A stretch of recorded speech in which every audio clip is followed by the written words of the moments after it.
Hello viewers, আসসালামু আলাইকুম। আশা করি আমার ভিউয়ার্সরা অনেক ভালো আছেন। যদিও আমাদের বাংলাদেশের একটি দুঃসংবাদ, উত্তরা মাইলস্টোন কলেজে বিমান বিধ্বস্ত হয়, আমরা সবাই শোকাহত। তো এই মাইলস্টোন কলেজে আমার মেয়ে পড়ে সেকেন্ড ইয়ারে। তো আমিও একজন মা, আমার মেয়েও কলেজে ছিল। আমি ওকে দ্রুত নিয়ে চলে আসি বাসায়। তো যাই হোক, আপনারা সবাই দেখেছেন যে কি হতাহতের অবস্থা।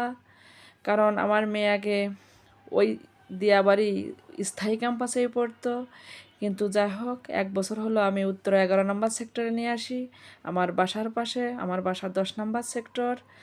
তো আল্লাহর রহমতে সবাই দোয়া করবেন এই মাসুম বাচ্চাগুলোর জন্য।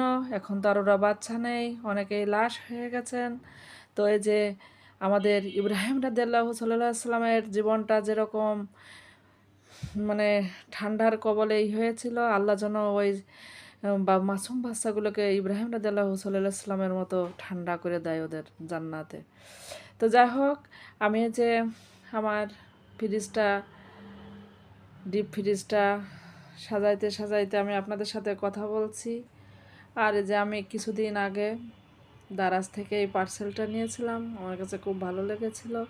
তো এটার ভিতর আসলে রান্না বান্না করে মনে করেন যে 2-1 ঘন্টার জন্য রাখা যায়, মশা মাছি থেকে উপদ্রব পাওয়া যায়, মশা মাছির উপদ্রব থেকে রক্ষা পাওয়া যায়। তো জিনিসটা ভালো, একসাথে রাখা যায়, টেবিলের উপর এলোমেলো দেখা যায় না, গাছ থাকে। তো আমি এই যে একে একে আমি একটা বাটিতে শসা রাখলাম, আর একটা বাটিতে কিছু খেজুর রাখলাম, তারপরে আপনার কিছু মুড়ি রাখলাম অল্প সামান্য, কারণ ওইটা আমি 2-1 ঘন্টা পরে একটু খাবো।